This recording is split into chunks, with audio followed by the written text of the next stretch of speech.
Again, welcome to all of you, the press, and welcome again to President Barroso. During the last 2 days, we had some very, very good meetings between the Danish government and the European Commission. The Danish ministers and the entire Commission college met here yesterday for a plenary session where we had a fruitful discussion about the priorities for the Danish presidency.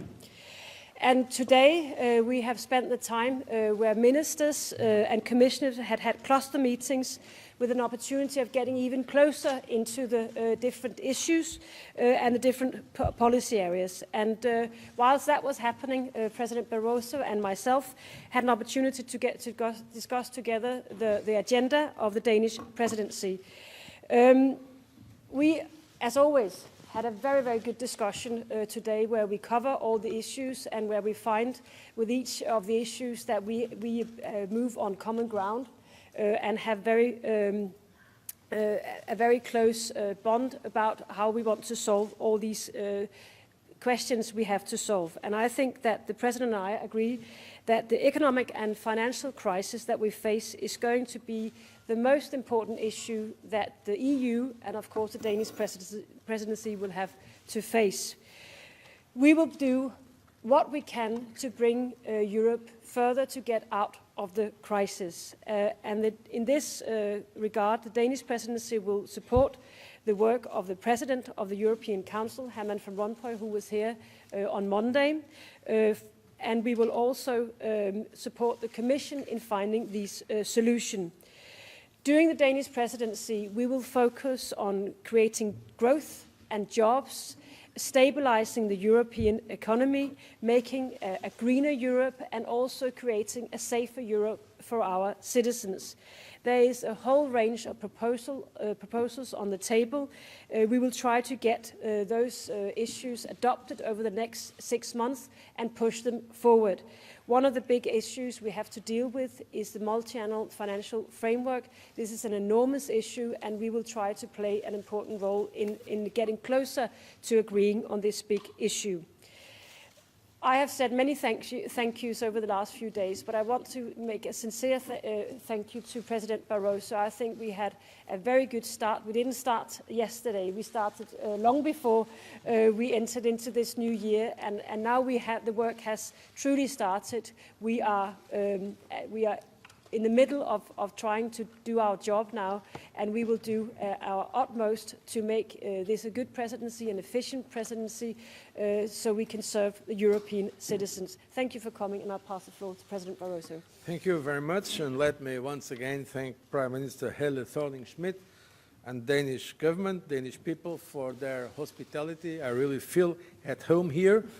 I'm not sure we have passed the Flöde test yet, but I really feel at home. We had a very fruitful and constructive kick-off meeting with Danish presidency here in Copenhagen. We have been both standing on the deck discussing big political issues and in the engine room to look at how we can work together for concrete results for our citizens.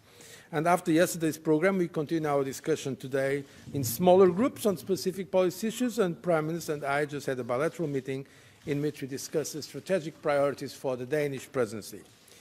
As we are approaching the informal European Council at the end of this month, we naturally focus on how we best continue to tackle the debt crisis. The presidency and the Commission fully agree that fiscal discipline and sound public finances are indispensable for Europe, but that is not enough. Discipline is indispensable, but growth is also necessary. Structural reforms boosting competitiveness and measures enhancing growth are as important as putting our public finances in order to restore confidence. Confidence of our citizens, but also confidence of investors worldwide. This is what the Commission has consistently advocated and insisted on in its comprehensive approach to the crisis. Growth is within our reach if you can break down the barriers that stop money, services and people flowing through our union as they should. And the fact that Denmark puts the deepening of the single market and green growth at the heart of its presidency is crucial to ensure we'll succeed. So I'm really very happy with the fact that Denmark and Prime Minister has put the completion of the single market, support to the Single Market Act proposals of the Commission, the Energy Efficiency Directive, for instance, at the top of the priorities, as a common unitary patent in Europe. Frankly, we are almost there. There are now some divisions between France, Germany, and Britain on things that are not so difficult. We can finalize this community patent that we have been discussing for 30 years. So it's about time to come to a solution, and I hope that Denmark will put, I know that Denmark will put its influence to find that kind of solution. Denmark is indeed deeply interlinked with the rest of Europe. Around 65% of Danish exports go to other European Union member states. It therefore very well understands the importance of financial stability, economic growth in other parts of Europe. And this is important also for Denmark. That is why the MFF, the multi-financial framework, that are now going to be discussed during this presidency, should be discussed also as a contribution for growth. What can be the contribution of the multi-financial framework for growth and competitiveness in Europe? I also welcome the determination of Denmark to contribute to our joint European efforts for more stability and confidence. Denmark has joined the Europlus Pact, and the international agreement for reinforced fiscal discipline is benefiting also from the contribution of negotiation positions of Denmark. It has set out among its priorities to move forward important legislative work also to further reinforce fiscal discipline and surveillance. With this commitment, underpinned by its action at home, Denmark can indeed be a bridge in European level and also in some areas a role model. I am convinced that Denmark will give that contribution, and since yesterday we were listening to so uplifting music also from Carl Nielsen, let's hope that at the end of the Danish presidency in Europe, the fog is lifting and that we can have better perspectives for our common project. Thank you. Thank you very much. Now it's time for questions.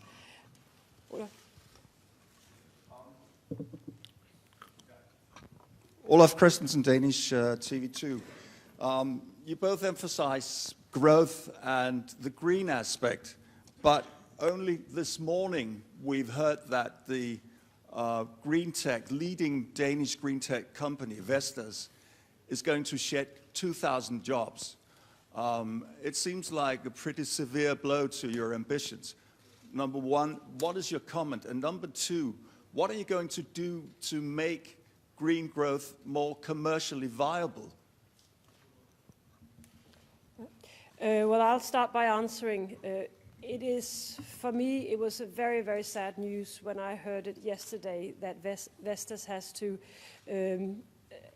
adopt a new strategy, and that will mean that they have to lay off a vast number of people. It's very, very sad news for Denmark. This is one of the businesses that we thought would be the new way of doing things, green technology. It is still my hope and my belief that we need to invest in green technology. We need to invest in energy efficiency, and that is why we're so focused on moving this dossier forward in our presidency. It must be the way forward that we invest in new ways of doing things, new technology, and I'm sure despite this setback that we are seeing right now, this is and will be the right approach. I cannot comment the concrete decision of the company without knowing exactly what are the reasons behind it. I know the company, in fact I visited it, and I very much appreciate the very important contribution that that company has given to all this agenda. But to be frank, it's not only this field that we are seeing licensing of workers. So most likely this is a reflection of the overall crisis that we have, not only in Europe, but also in Europe. And this is, of course, very unfortunate. Now, what can you do? You asked me. I think Europe, also through regulatory means, for instance, in terms of energy efficiency, we have now put forward the Energy Efficiency Directive. If we are serious about this green agenda, we can, through regulatory means, also create more incentives for new markets in this field. And this is what we are trying to promote. So it is a setback, of course, let's be honest about it, but it should not put in question our determination to go with this agenda for green growth in Europe and elsewhere. Yeah, over there.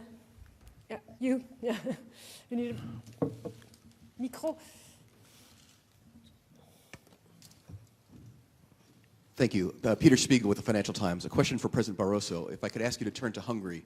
I know the Commission is still looking at the specific laws, so if we can put those aside for a second and just ask you to talk more generally about the Fidesz government. I know you've known Viktor Orbán for many years. You yourself grew up and were a political leader in a country in a democratic transition, and as a young man, you fought against a regime that oppressed people and was rather authoritarian. From what you know about Orbán, do you think he values European democratic values as a leader? Thank you. Look, that's a very interesting point. But look, as Commission President, I have to be clear with you. In this matter, the Commission acts also as an almost jurisdictional power. And so I will not now engage in political considerations or analysis, because now we are completing the legal analysis of the compatibility of some legislation decided by the Hungarian authorities and the European law, of course including the full respect of the European rules and principles. We are very close to completion, and on Tuesday, 17th of this month, we will announce our decisions. And it's very important the Commission makes that work objectively, respecting fully our principles and laws, and it's also good that the Hungarian government already declared, after our meeting yesterday, that they are ready to consider, in fact, to change the law if they find it that is in contradiction with European norms and European values. The Commission is extremely committed to this. We have expressed our concerns. We are following this from all the last year when there was a new constitution in Hungary. We have been following it. I myself wrote 2 letters to Prime Minister Orbán asking him not to go ahead with some legislation before we could check it. Unfortunately, this was not the case. And now we have some problems, and we remain preoccupied that some of that legislation may indeed be in violation of European laws and European principles. So we will use all our powers to make sure that Hungary complies with the principles and the values and the rules of the European Union, and I'm confident that we will achieve that. Thank you. Ole Ryborg. Ole Ryborg, Danish television.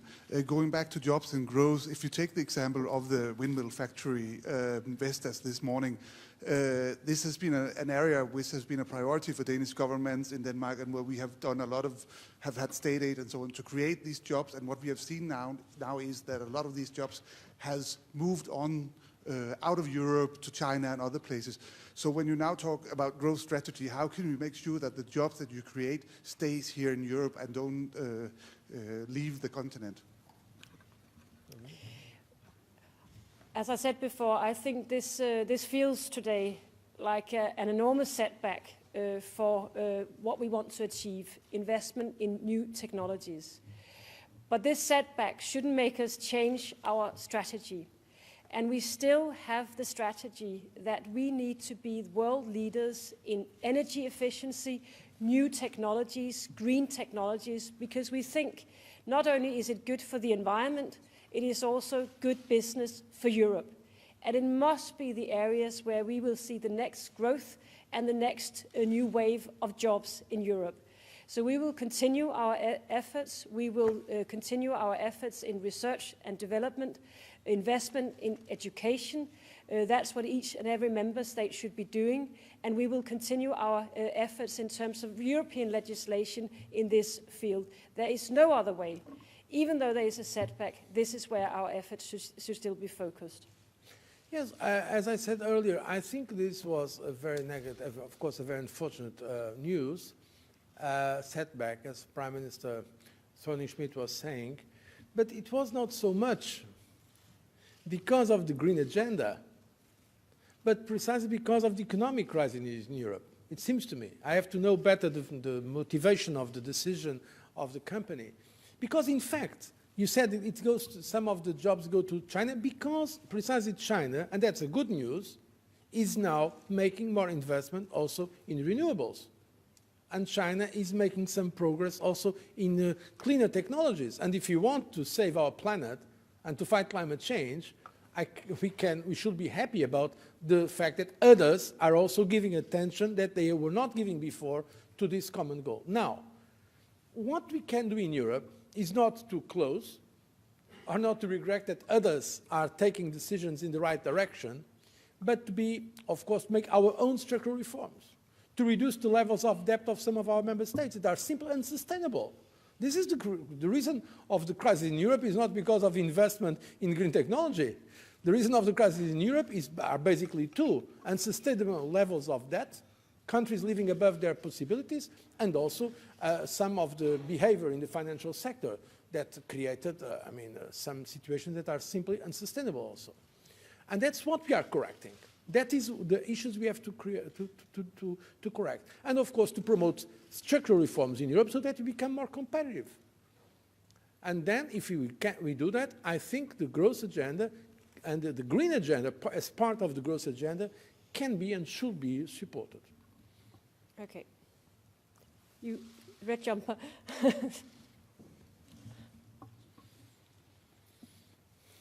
Thank you, Anna Słojewska, Polish Daily Rzeczpospolita. I have the question both to Mrs. Prime Minister. Sorry, you have to speak. We can't Anna hear you. Słojewska, Polish Daily Rzeczpospolita. I have one question both to Mrs. Prime Minister and Mr. President of the Commission.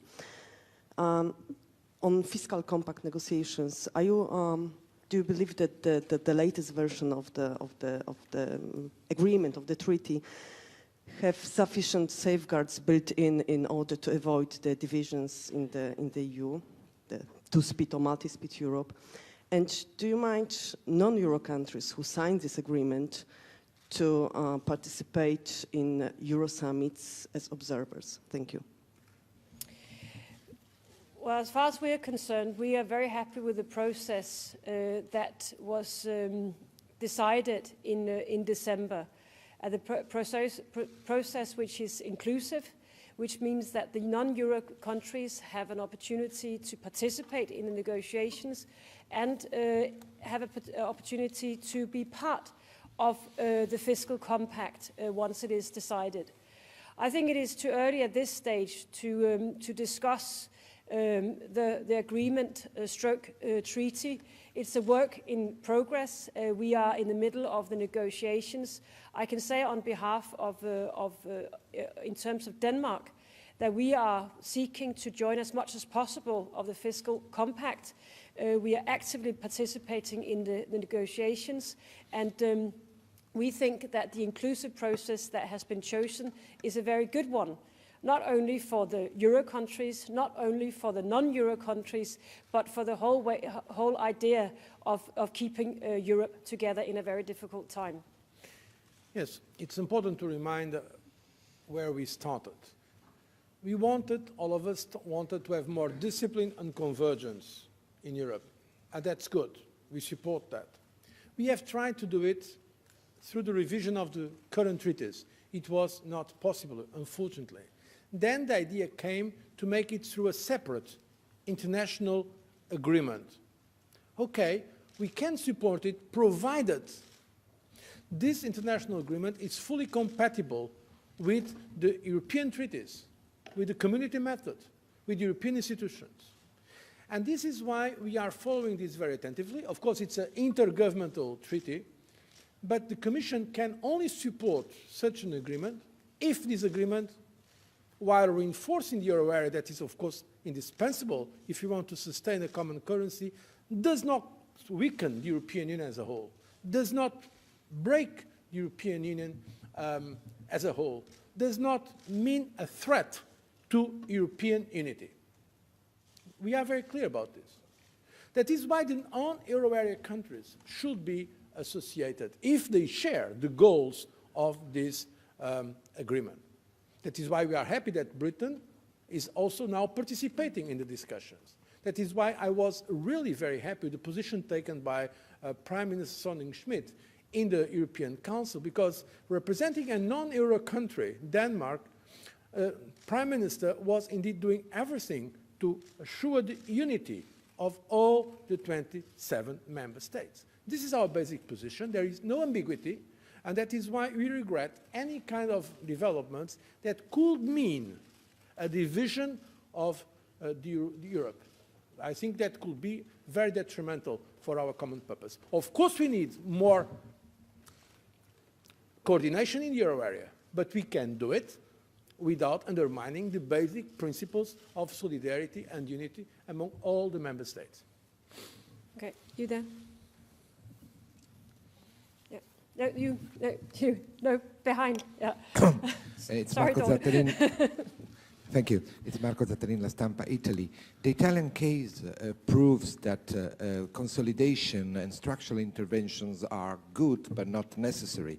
Yesterday, Prime Minister Monti met Mrs. Merkel and asked for a strong reinforcement of the firewalls, because that would prove that there's a European shield that will cover the national efforts. I would like to know whether you think that the firewalls are sufficient right now, and whether you are convinced that extra money should be put in them as soon as possible, despite the reluctancy of Germany. Thank you. You want me to start? Yeah. For a long time, we have been arguing in favor of stronger firewalls. As you know, the Commission, we have been, in fact, putting some proposals for reinforcement of the FSF, for more flexibility for the FSF, for an anticipation, if possible, of the SM. This has been our consistent position. At the same time, we have said this is part of a comprehensive response. What we need is an holistic approach to this. Of course, address the problems of the most vulnerable countries, starting with Greece. This issue is not yet settled. At the same time, to have some measures for the recapitalization of banks so that there is full confidence in our banking sector, but also to have strong firewalls to show how much we are committed to assure the stability of the euro area, and also, of course, stronger rules for governance. That's why we support those measures in the international or intergovernmental agreement, provided they are compatible with our community approach, and also some growth-enhancing measures, as I've mentioned before. This is the so-called 5 points of our roadmap for stability and growth. So yes, more has to be done, also in terms of the firewalls. Now, the question is, how far are the member states ready to go? This is important. But the Commission will plead in favor of the most possible credible firewalls. This is important for the confidence of investors in the euro and in the euro area capability of overcome this crisis. I'd just like to add that I have a lot of respect for Prime Minister Monti's efforts. I went to see him just before Christmas, and I think what is proposed in Italy is a tremendous program combining austerity measures, as should happen, but also a plan for growth. And I think this combination is something that should inspire a lot of European countries. This is the same thing we are trying to do in Denmark, where we have consolidation of the economy and at the same time trying to have a kickstart of the economy. That combination is vital for Europe as it is now. In terms of the firewall, I completely understand the position taken by Italian Prime Minister, but we also have to understand that this is one of the topics that was debated thoroughly in our meeting in December, and I think the agreement we had there was more robust than what we saw until we met in December. It's a better agreement. We have the permanent EFSF. We have a high EFSF contribution, and I think that the European member states have gone very far in order to try to solve this problem. We have a last question now, I'm afraid, and that's for you. Yeah. Thank you. Luke Baker from Reuters. President Barroso, ECB President Mario Draghi has said that he's very happy with the fiscal compact. He's blessed himself to be happy with it when it was announced on December 9th. As you move closer towards that being agreed, first of all, how long do you think it will be before you can get a ratification? And secondly, does it make you breathe more easily knowing that the ECB it supports it? And do you think they're keeping up their side of the bargain? Yes, it's very important, the role of the ECB. And by the way, I want to tell you that I trust that the ECB will do whatever is necessary to ensure the financial stability of the euro area. But the ECB has been arguing rightly that they should not replace the efforts of the member states themselves. And that's right. It's right that the countries of the euro area commit to further fiscal discipline, that they give enough signals, and not only signals, they take the actions and decisions to restore confidence in their public finances. That has been also the Commission position very clearly stated. So it's an effort where everyone has to make its part. The countries restoring confidence in their public finances, but also the European institutions, including the ECB, doing what they have to do to assure the financial stability in the euro area. So the fact that now we were in the last meeting, we had at the European Council level, we are committed to these principles, and that this international agreement is reflecting those principles and supported by the institutions is certainly a good thing. It is an intergovernmental agreement, I want to recall. But the position taken by the European institutions, ECB, European Commission, European Parliament, is also very important for that agreement to receive the necessary support when it comes to ratification. Ratification, as you know, is a national competence. I cannot predict when it will take place. I hope it will be taking place, provided there is a consensus also with European institutions, Commission, Parliament, ECB. I hope that it will be a speedy and swift ratification process, because it's also important for confidence. Thank you very much. Thank you all for coming today. Mm-hmm.